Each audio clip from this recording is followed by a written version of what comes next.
O Evangelho é compartilhado de maneira mais eficaz quando atende às necessidades específicas das pessoas que desejamos conduzir a Cristo. O tipo de transformação que o Evangelho procura realizar só pode acontecer quando a mensagem de Cristo é vista como relevante para as preocupações e problemas que as pessoas enfrentam.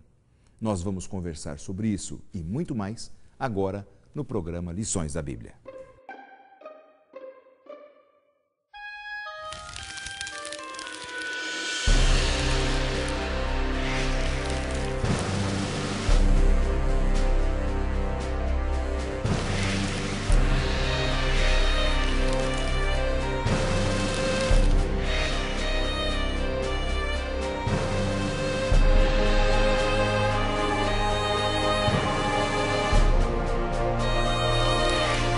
Embora seja livre de todos, fiz-me escravo de todos para ganhar o maior número possível de pessoas.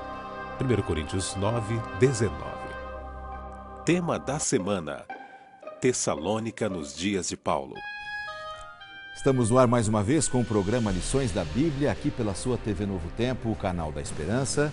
Você já sabe que aqui o nosso programa sempre tem a primazia de estudar a Palavra de Deus, retirar lições importantes desse livro que direciona sempre a nossa vida. Nós ainda estamos no começo de uma nova temporada e nesta nova temporada, você já sabe, nós estamos estudando temas maravilhosos dentro das epístolas de Paulo, especialmente as duas epístolas aos Tessalonicenses. O que estava em torno da cidade de Tessalônica, como foi que a igreja começou em Tessalônica, as dificuldades, os problemas enfrentados. E nós estamos então na terceira semana desta nova temporada, juntos aqui no programa Lições da Bíblia.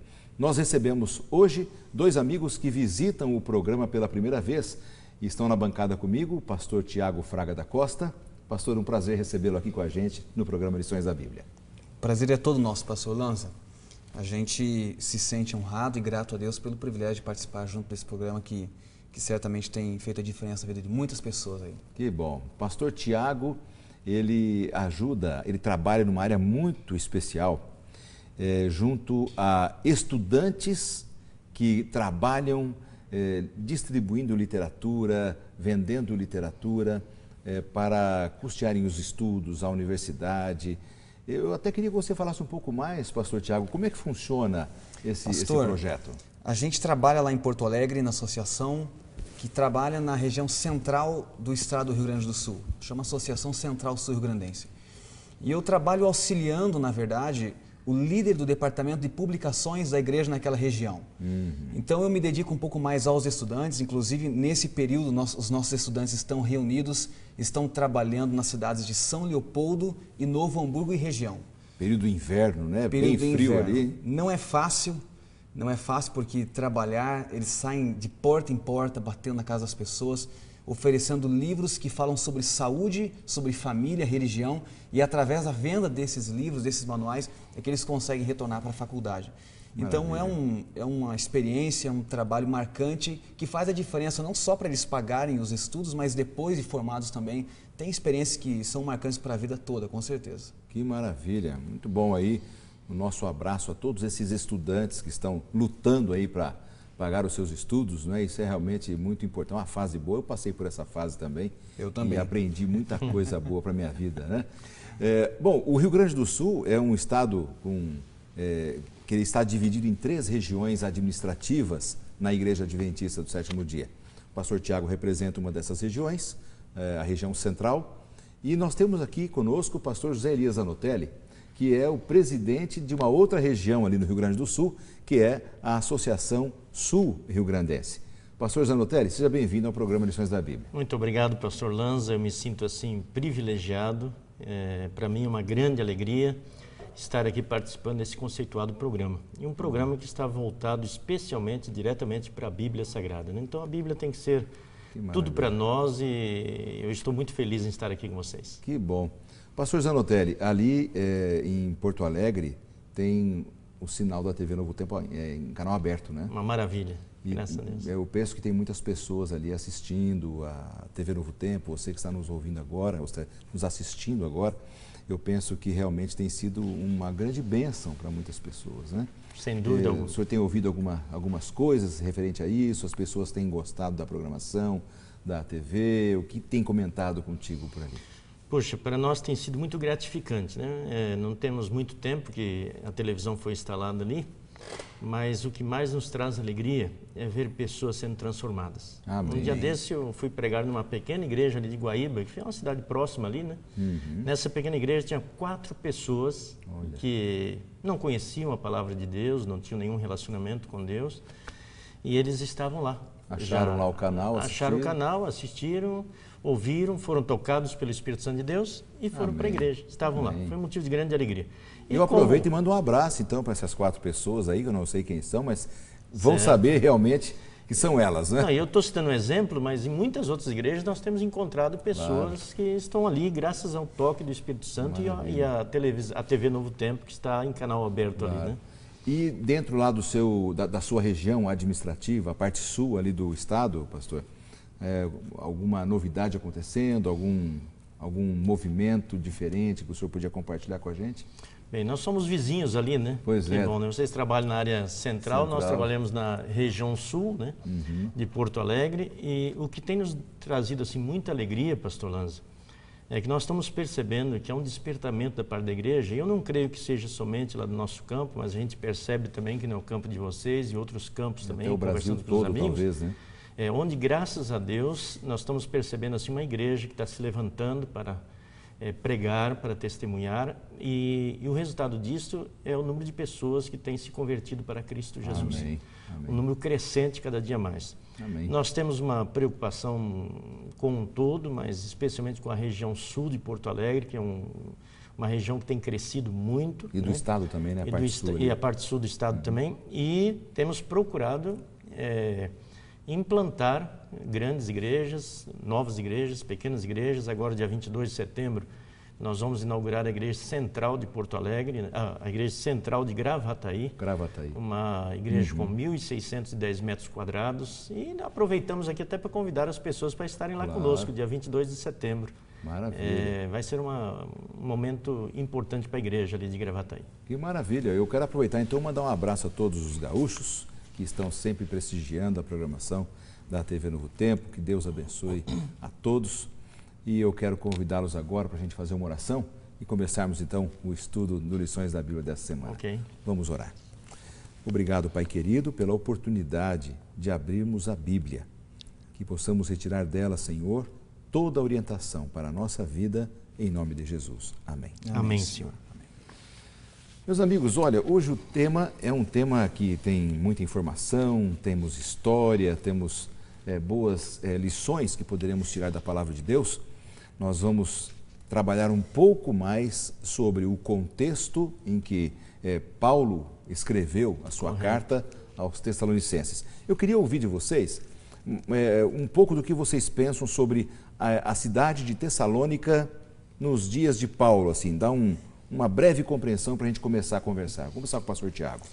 Pastor Lanza, quando nós estudamos o contexto bíblico e queremos entender mais ou menos o porquê, como era a cidade de Tessalônica nos dias de Paulo, é importante a gente lembrar e entender que conhecer esse contexto da época faz a diferença na hora de nós estudarmos a Bíblia. Verdade. Quando nós estudamos a Bíblia sem conhecer o que acontecia na época, às vezes nós nos perdemos um pouco nas interpretações. Por isso, esse tema dessa semana que nós estamos estudando, Tessalônica nos dias de Paulo. Quando nós entendemos um pouquinho mais o contexto cultural da época de Paulo, na cidade de Tessalônica... O que estava envolvido ali, não é? Exatamente, nós vamos compreender certamente qual era a mensagem que o apóstolo Paulo nos trouxe.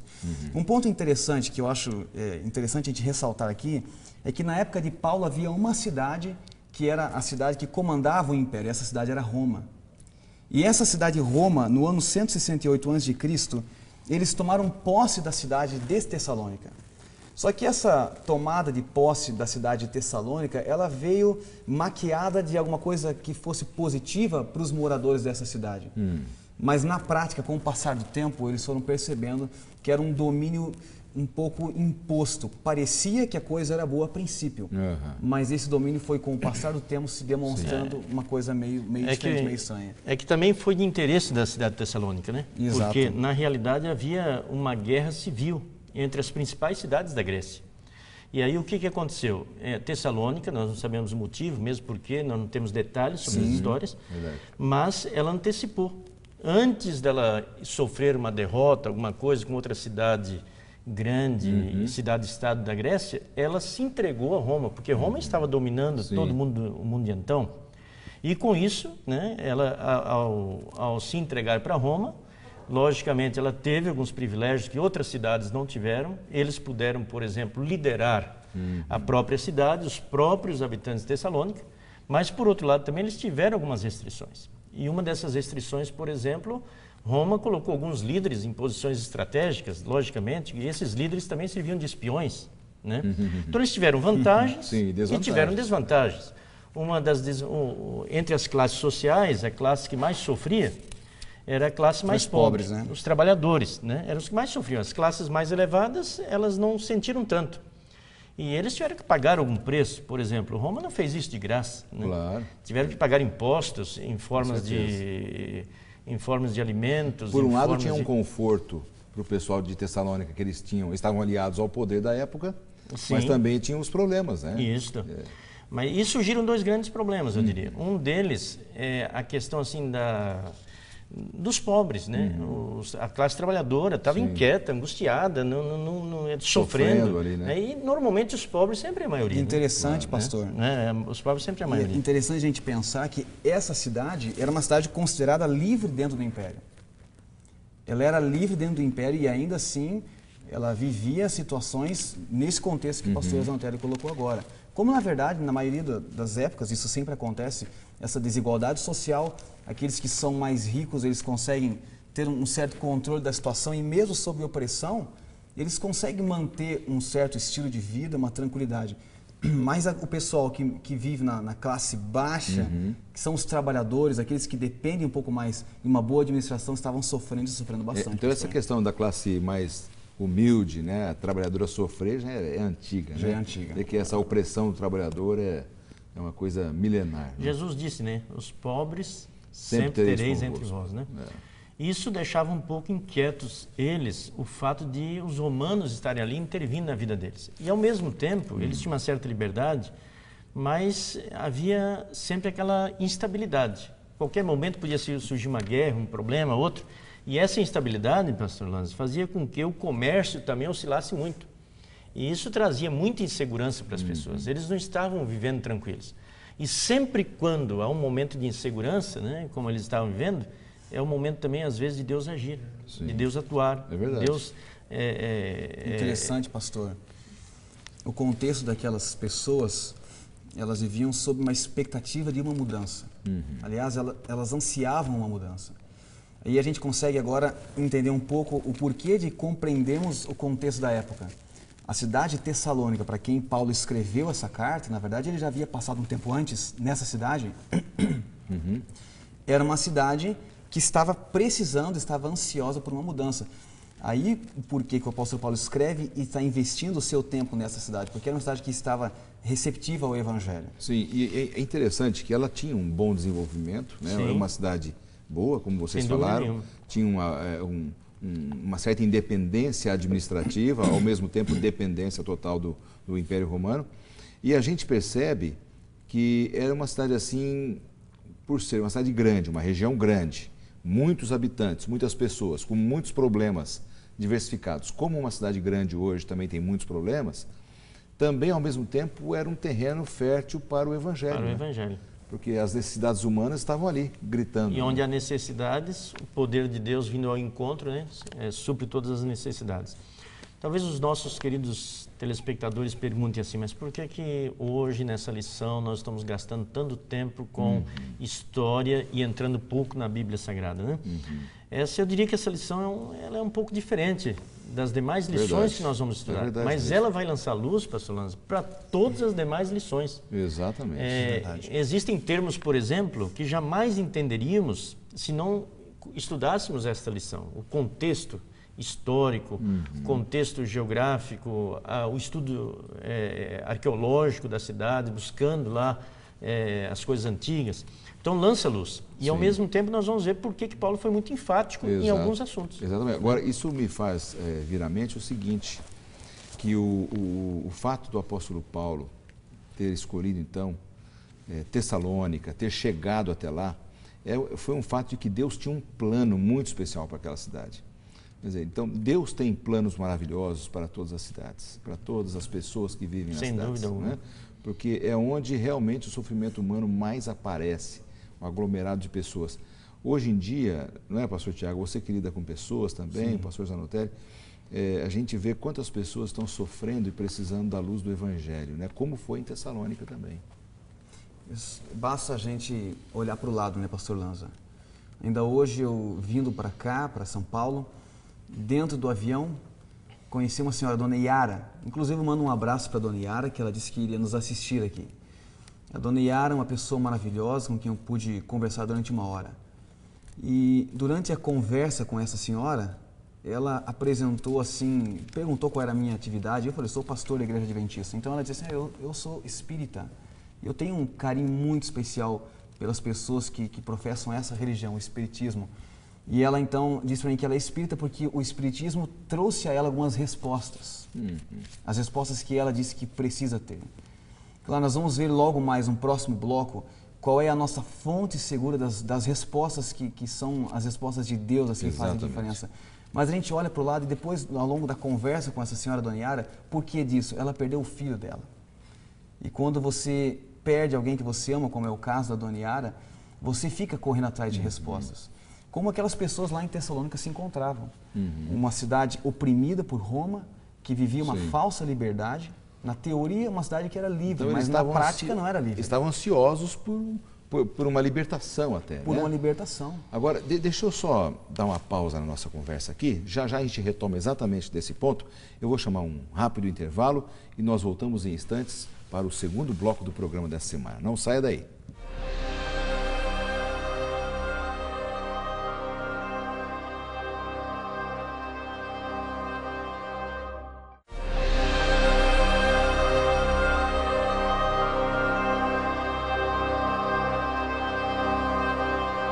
Estamos de volta com o programa Lições da Bíblia, esse é o segundo bloco e você já sabe que nós estamos conversando aqui com os nossos amigos pastores, Tiago Fraga da Costa e pastor José Elias Zanotelli, lá do Rio Grande do Sul, sobre a cidade de Tessalônica nos tempos de Paulo, naquele período quando Paulo evangelizou aquela cidade. Eu quero aproveitar agora e oferecer para você a oportunidade de receber um manual como este aqui que nós usamos.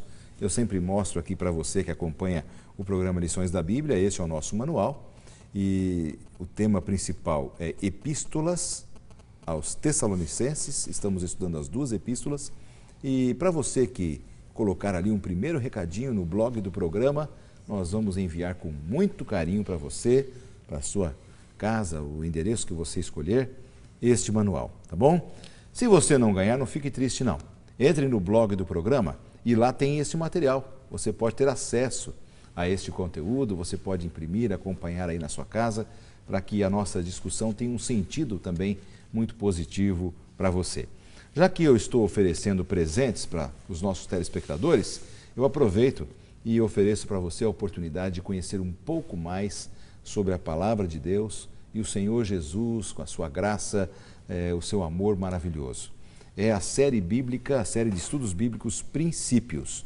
Esta é uma série extraordinária que você terá acesso a assuntos muito importantes da Bíblia de forma didática, bonita. Eu até quero aproveitar e mostrar aqui um pouco deste conteúdo, da forma como ela foi concebida, não é? Ela tem uma forma revista, você pode observar aí. Ela está num formato revista, muito bem diagramado, com perguntas, com respostas, com textos bíblicos, com um estudo aprofundado realmente da Palavra de Deus. Eu tenho certeza que você vai gostar muito desse material. Gratuitamente será enviado para a sua casa, basta você solicitar diretamente nos endereços aqui do programa, ou blog, ou um e-mail, ou quem sabe até por carta, você pode enviar o seu pedido e nós enviaremos para você com muito carinho, tá bom? É sempre bom a gente crescer na luz do conhecimento da Palavra de Deus. Amigos, vamos voltar aqui. Já vimos um pouquinho sobre esse contexto político, não é? Um pouco econômico também, da época ali do apóstolo Paulo na cidade de Tessalônica.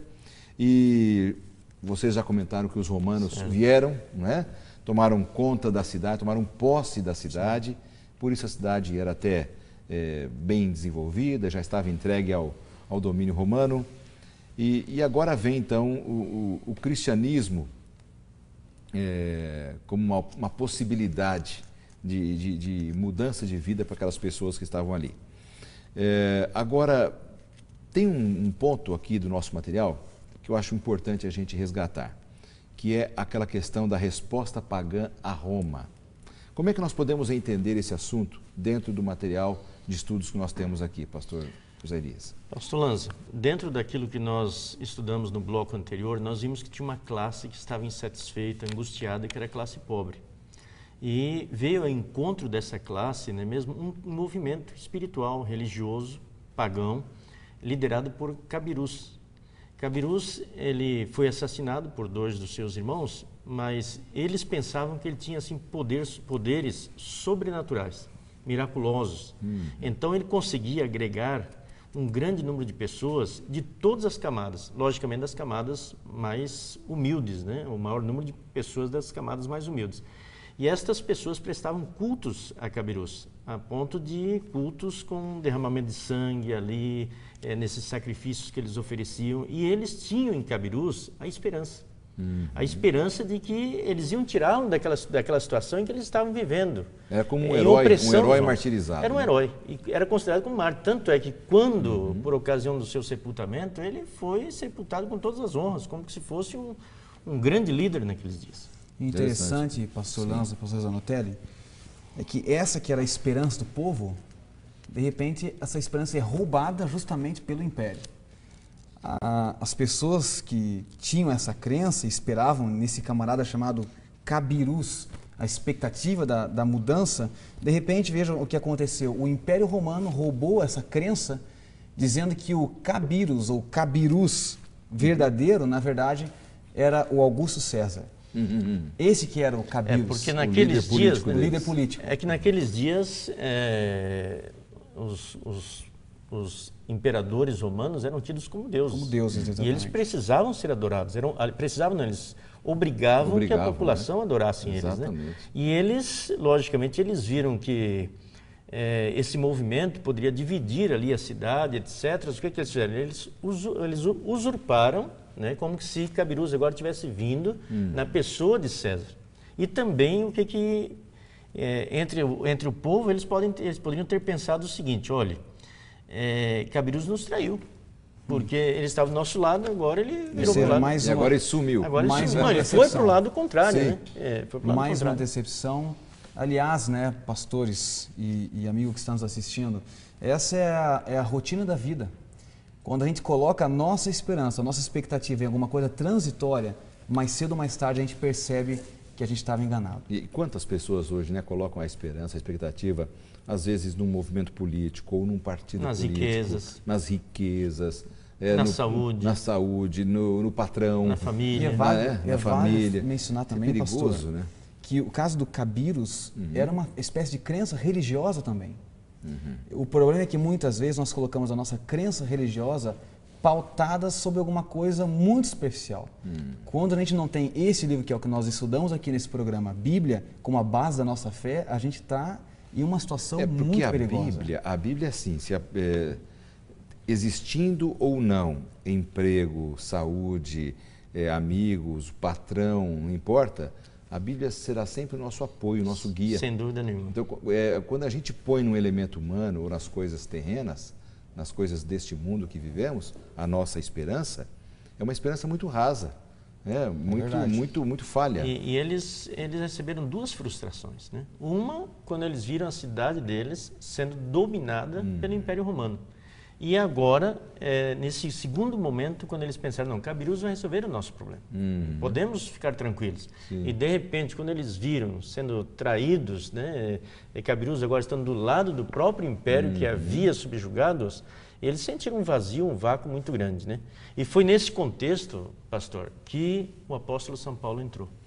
Interessante. Era um contexto complexo que ele chegou na cidade. Complexo, mas ao mesmo tempo você veja favorável, né? Favorável, né? Você veja como era Paulo, né? Paulo, ele estudou antes a situação ali de Tessalônica. Ele viu a angústia, o vazio daquele povo.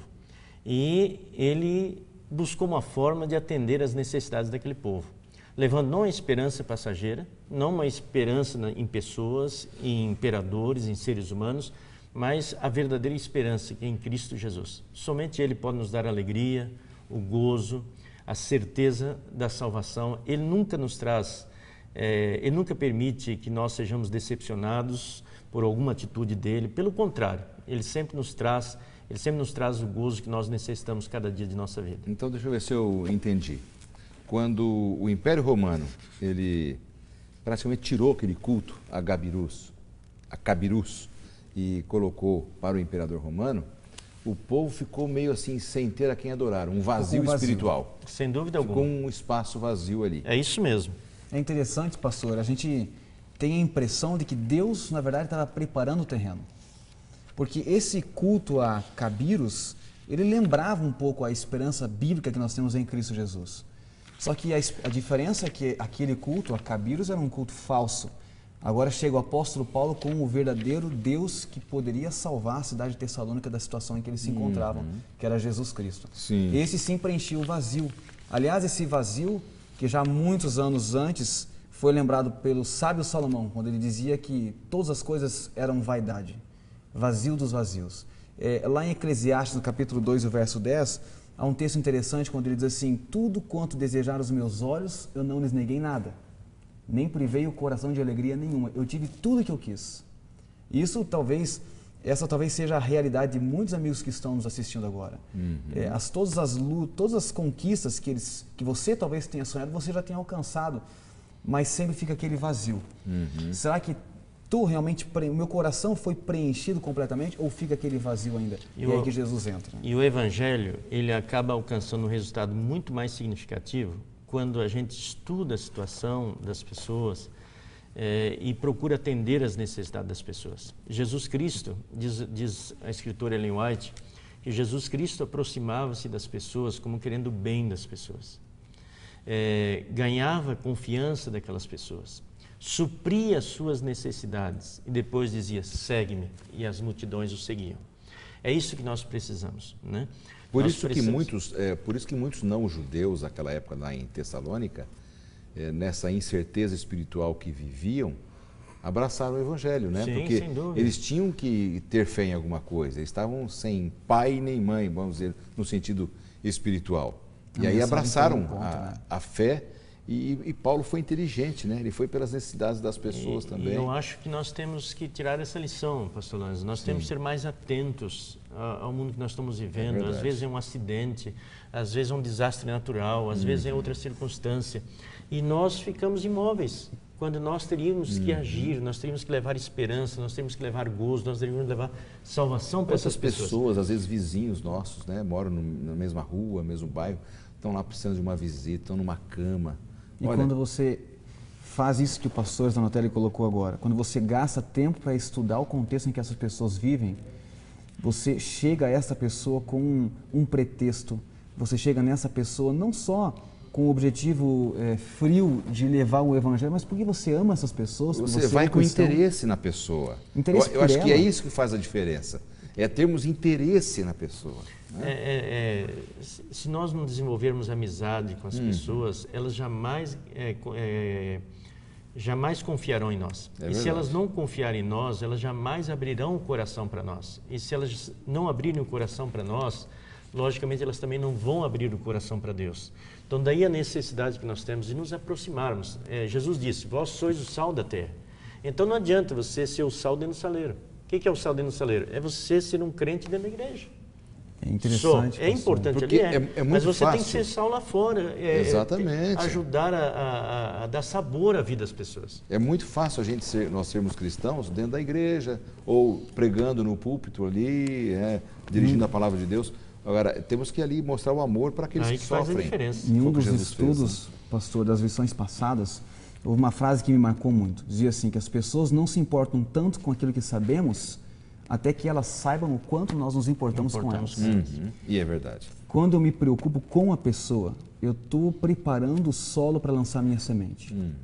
Aí sim, quando eu venho com uma mensagem que seja mais doutrinária, bíblica, no sentido assim, teórico mesmo, as pessoas vão estar mais preparadas para receber a minha mensagem. Mas é preciso gastar tempo estudando, entendendo, procurando saber qual é a situação de vida daquelas pessoas. Quando eu entendo isso, aí eu sou um pouco mais relevante, né, pastor? É verdade. Sim.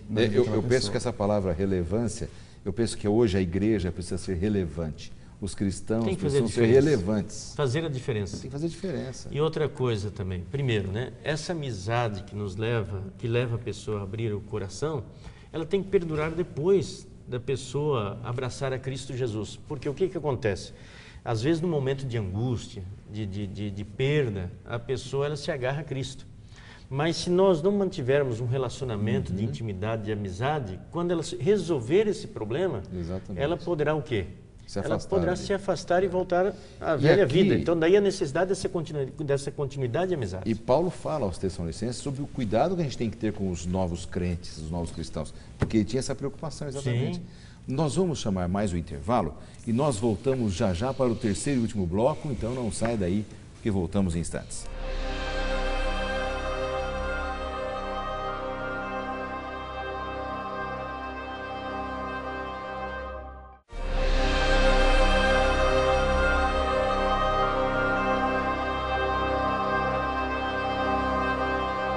Estamos de volta com o programa Lições da Bíblia dessa semana, terceiro e último bloco desse programa, onde estamos discutindo um pouco sobre a cidade de Tessalônica nos dias de Paulo. Os problemas sociais, políticos, religiosos e como então, neste contexto, chegou o Evangelho. Estou conversando aqui com os pastores Tiago Fraga da Costa e o pastor José Elias Anotelli, amigos que vêm do Rio Grande do Sul, para nos ajudar aqui no programa desta semana. Bom, neste último bloco, eu gostaria então que vocês nos ajudassem entendendo um pouco mais a forma de Paulo trabalhar. Eu fiquei pensando numa coisa. Olha, hoje nós temos assim, todo o período de maturação do Evangelho, aí 2000 anos de Evangelho, temos a instituição religiosa que nos dá apoio, nos dando uma Bíblia, um folheto, um livro para dar a alguém e tal. E Paulo chega então a Tessalônica, como diz ali no sul, né? no pelo, sem nada. Pelo duro, né, pastor? Pelo duro ali, e tem que proclamar o Evangelho numa cidade que não tinha o cristianismo, né? Ele foi um herói, né? Quando a gente imagina assim sobre esse aspecto, coragem, Valente, né, pastor? valente para chegar e começar a pregar ali. Como é que era este apóstolo, o pregador? Como é que a gente que lições a gente pode tirar desse apóstolo pregador? Perdão, por favor, pastor. Paulo era um homem que ele se adaptava à realidade, né? Ao mesmo tempo, o fato de Paulo ser o pregador dos gentios, ele foi se adaptando, ele foi conhecendo culturas diferentes. Sim. E essas culturas diferentes foram moldando Paulo para que ele tivesse essa facilidade de entrar numa cidade, numa outra e Falava vários idiomas também. Era uma pessoa extremamente culta, inteligente, escritor. E tudo isso facilitou para que ele pudesse levar as boas novas da salvação ali em Tessalônica, né? Agora, ele parece que ali em Tessalônica ele teve uma predileção por pregar até nas ruas da cidade. Como é que você imagina, Tiago, esse Paulo pregador de rua? Pastor, a gente olha para esse contexto bíblico e imagina aquela cidade pequena, então fica mais fácil ir para uma praça da cidade, levantar minha voz. Mas a gente estudou alguma coisa, uma rápida pesquisa. A cidade de Tessalônica era uma cidade com mais de 200 mil pessoas. E nessa cidade de 200 mil pessoas, o homem corajoso se levanta para pregar uma mensagem totalmente, totalmente diferente da situação que nós temos hoje. Hoje falar de Jesus é elegante. Não é nem tão difícil, né, hoje falar sobre Jesus. Nos tempos de Paulo, falar de um... Poxa, alguém que era um judeu vindo de uma cidadezinha chamada Nazaré. E esse seria o Salvador do mundo, Deus encarnado. Que mensagem... Numa região pagã que não acreditava. Totalmente, né? Exatamente. E ele teve essa coragem. Ele levantava a voz nas praças, ele ia também nas sinagogas que haviam de alguns judeus que viviam naquela cidade, naquela região.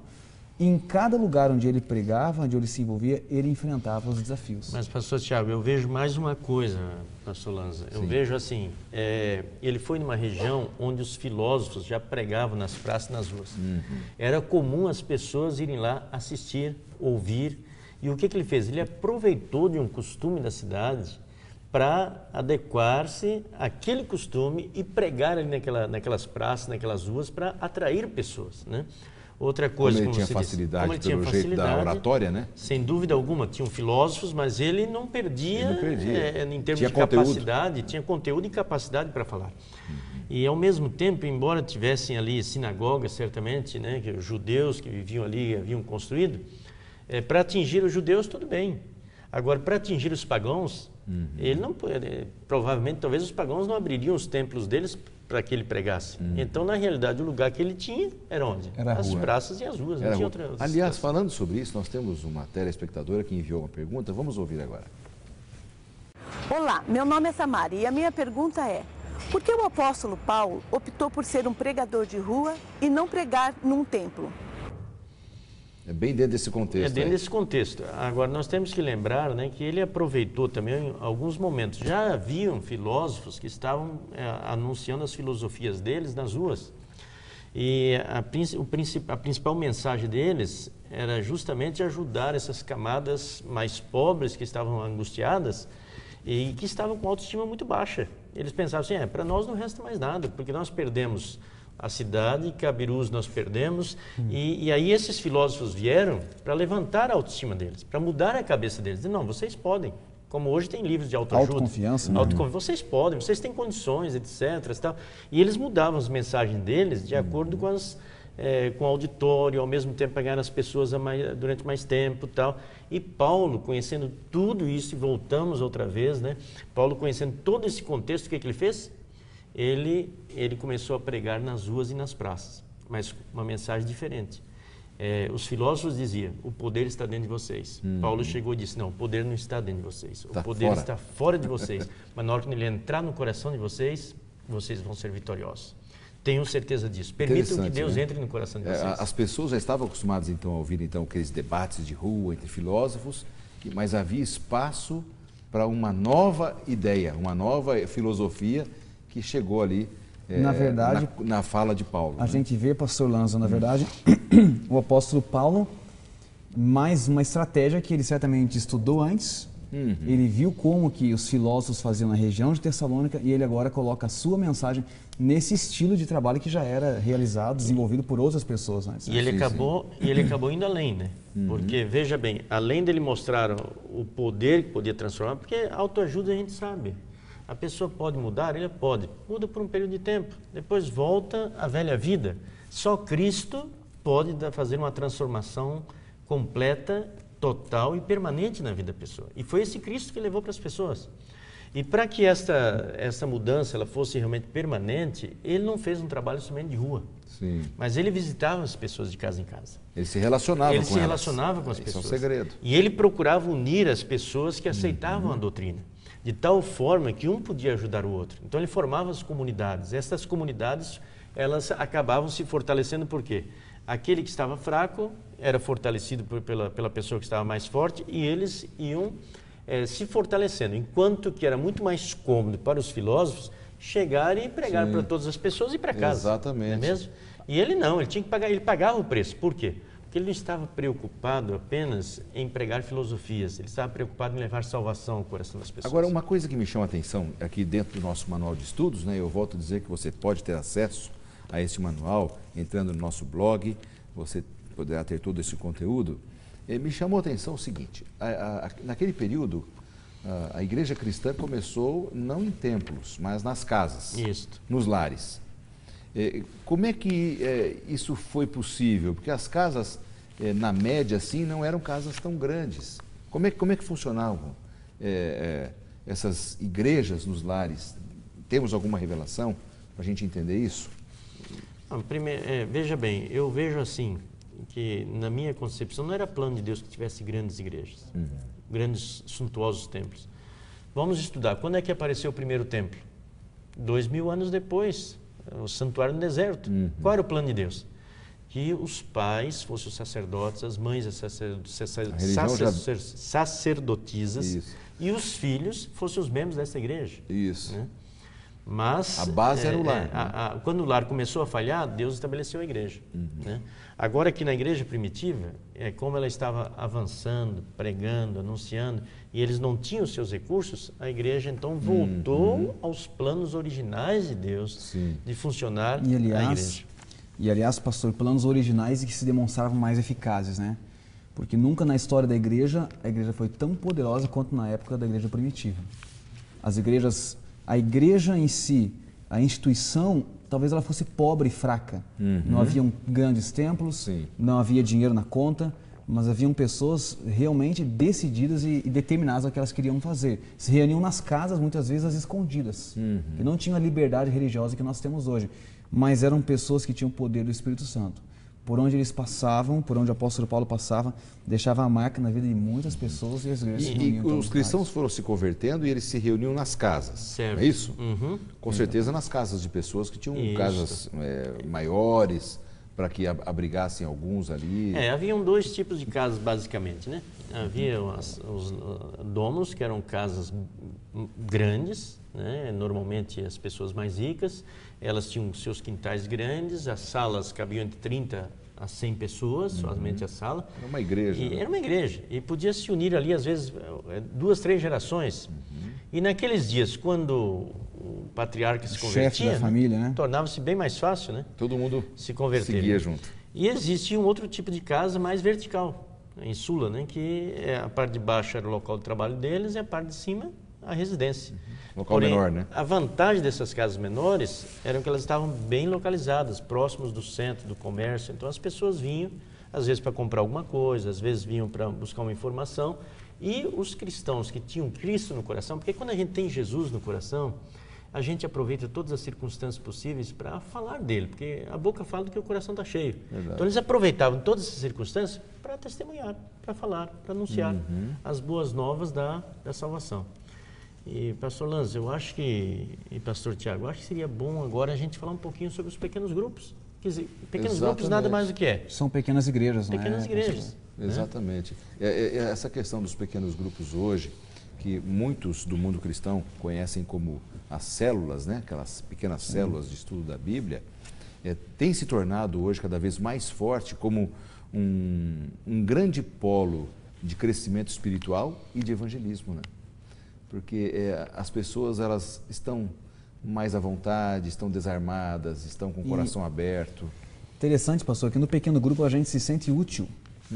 Aquele irmão da igreja que de repente acostumado a, como diz a gíria, esquentar o banco da igreja, porque ele não se sente apto para falar alguma coisa lá na frente, quando ele toma a decisão de hospedar um pequeno grupo na sua casa ou participar de um pequeno grupo, ele tem coragem de falar, ele pode se expressar, ele pode convidar um amigo, um vizinho da comunidade, e aquele pequeno grupo ele passa a ser relevante na comunidade.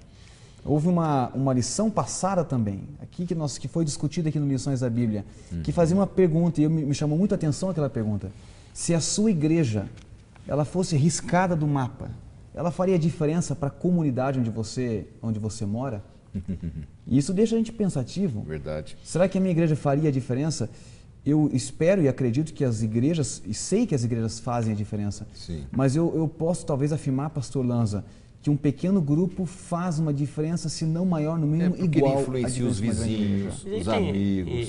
E por que a igreja primitiva cresceu tanto? Porque a igreja nos lares normalmente pegam pessoas do mesmo nível.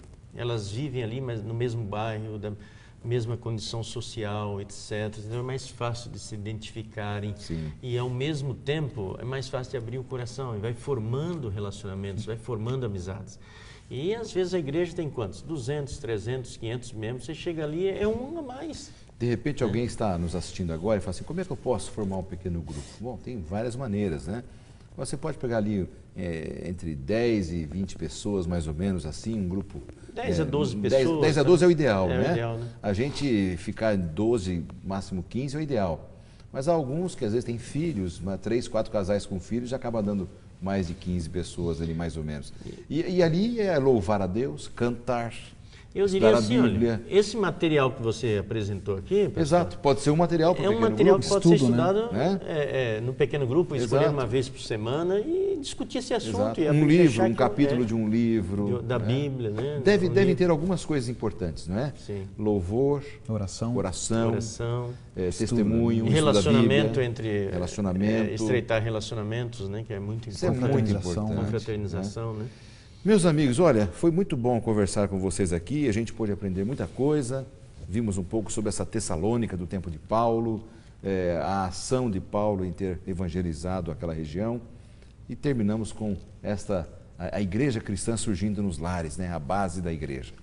Nosso tempo acabou e eu gostaria que vocês dessem cada um uma mensagem bem rápida, de 30 segundos aí, para os nossos telespectadores, para a gente finalizar o programa. Vamos começar com o pastor José Elias. Olha,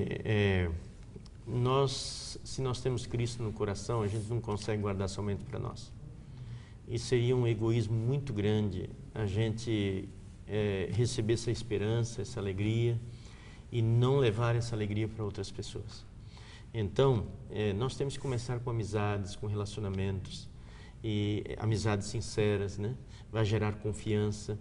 Essa confiança nós vamos ver as necessidades das pessoas, na medida do possível vamos lutar para suprir as necessidades. E Jesus Cristo, né? No momento quando a gente ajuda a suprir as necessidades, Cristo então vai ser aceito de uma forma espontânea, alegre, e Ele vai suprir, Ele vai além daquilo que as pessoas estão precisando, certamente, muito além. Pastor José Elias, muito obrigado, viu, pela sua participação aqui no programa. Deus abençoe o seu trabalho e o seu ministério lá no Sul. Satisfação foi nossa, foi um privilégio. Tá bom, pastor. Pastor Tiago, também suas palavras finais. Pastor Lanze e queridos amigos que estão nos assistindo, eu creio que o nosso mundo está cansado de viver de ilusões na busca constante por alguma coisa que satisfaça o vazio do coração.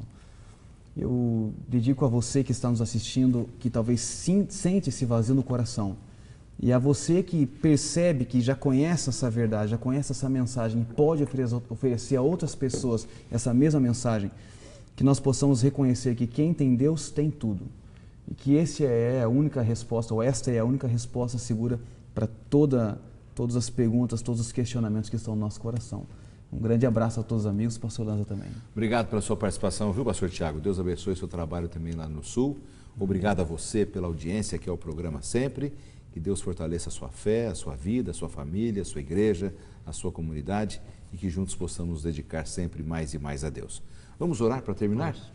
Pai querido, obrigado pelas tuas orientações. Que a tua palavra seja sempre um guia seguro para as nossas vidas até o dia que chegarmos à eternidade. Em nome de Jesus. Amém. Amém.